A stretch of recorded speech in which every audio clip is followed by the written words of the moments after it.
Hai Brosis, selamat datang di channel Rinades.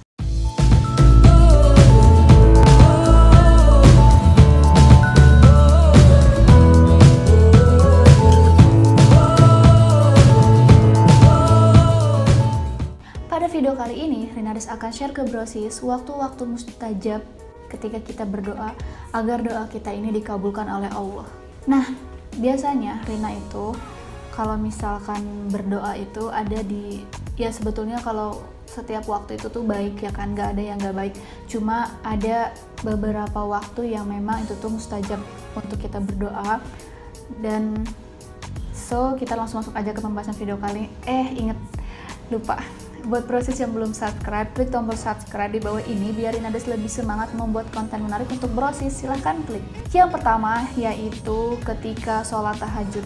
Nah, ini tuh pasti buat Brosis semua udah tahu lah ya, di waktu sepertiga malam itu. Karena banyak banget yang bilang, akan kusebut namamu di sepertiga malamku. Sebetulnya itu tuh dari dulu tuh emang betul di sepertiga malam itu ketika orang-orang tuh terlelap tidur dan kita bangun, kita ambil air wudhu, kita sholat tahajud, kita merengek, kita meminta sama Allah. Itu Rina selalu percaya bahwa doa kita itu tuh kayak nggak ada halangannya sama sekali, jadi langsung nyampe ke Allah gitu. Masalah nanti apakah akan dikabulkan langsung atau tidak, itu kita serahkan lagi kepada Allah. Jadi itu ya, yang pertama itu saat di sepertiga malam. Yang kedua yaitu di saat hari Jumat. Hari Jumat itu adalah menurut orang Islam ya, jadi hari Jumat itu tuh hari yang bener-bener kayak hari baik banget gitu kan. Jadi kalian Brosis mau berdoa di hari Jumat itu insya Allah bakalan dikabulkan. Yang ketiga yaitu hari Jumat di waktu asar mau ke maghrib.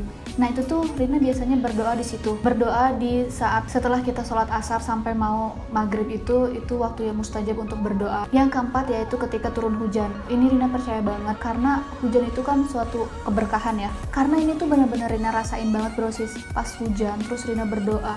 Itu tuh dengan khusyuk banget, dengan merengek-rengek banget gitu kan, terus pengen mengharapkan apa yang kita inginkan ini tuh dikabulkan. Itu tuh emang beneran Brosis di waktu itu tuh bener-bener mustajab banget dan ya ngerasanya tuh kayak ya bener gitu. Nah Brosis, tapi kita juga harus ingat Brosis, ketika kita berdoa kita juga harus inilah gitu, paham adab-adab berdoanya tuh kayak gimana, enggak sembarangan kayak berdoa gitulah, pokoknya Brosis tahu kan. Dan setelah itu kita kembalikan semuanya kepada Yang Maha Kuasa atas apa yang akan terjadi. Yang penting kita sudah berdoa, karena kita harus yakin Brosis, Tuhan itu maha baik banget. Tuhan pasti bakalan ngabulin apa yang kita inginkan, walaupun memang misalkan kita tidak langsung dikabulkan di hari itu, atau kita akan dikabulkan nanti, atau kita akan digantikan dengan yang lebih baik. Entah itu seminggu kemudian, sebulan kemudian, 1 tahun kemudian. Pokoknya hal-hal yang tidak terduga sampai kita merasa bersyukur banget. Intinya sebagai manusia kita tuh nggak boleh nggak berdoa gitu. Karena kalau kita nggak berdoa itu namanya sombong Brosis. Kita ini hidup di dunia ini kan membutuhkan Tuhan kan.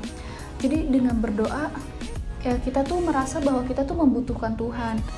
Dengan kita curhat, dengan kita merengek meminta apapun kepada Tuhan, itu berarti kita itu sayang sama Tuhan. Dan Tuhan pasti bakalan sayang balik ke kita karena Tuhan itu baik banget.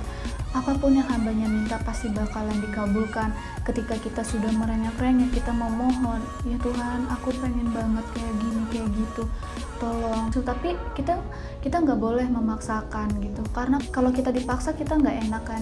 Kita dipaksa nggak enak, kita memaksa juga nggak enak. Jadi ketika kita sudah berdoa, kita serahkan lagi gitu. Nah jadi Brosis tadi adalah waktu-waktu mustajab ketika kita berdoa. Waktu-waktunya pas kapan sih biar kita itu benar-benar ngerasa kayak khusyuk banget berdoanya. Dan semoga video kali ini bermanfaat buat Brosis. Jangan pernah menyerah untuk berdoa, jangan pernah merasa capek untuk berdoa, karena sholat pun itu sudah termasuk bagian dari doa. Tapi setidaknya kita juga kalau meminta apa-apa itu harus ke Tuhan ya, karena kita itu harus bersandarnya sama Tuhan, jangan sama manusia, karena manusia itu bukan tempat sandara. Ketika manusia itu pergi, nanti kita ngejomplang gitu. Tahu nggak sih, maksudnya ngejomplang tuh jatuh lah ya. Ketika kita bersandar sama manusia, manusia itu bisa pergi, manusia itu kan tidak abadi ya kan, tapi Tuhan itu abadi. So buat Brosis yang suka sama video kali ini, jangan lupa untuk klik like dan share video ini ke teman-teman Brosis ya. Sampai jumpa lagi, dadah.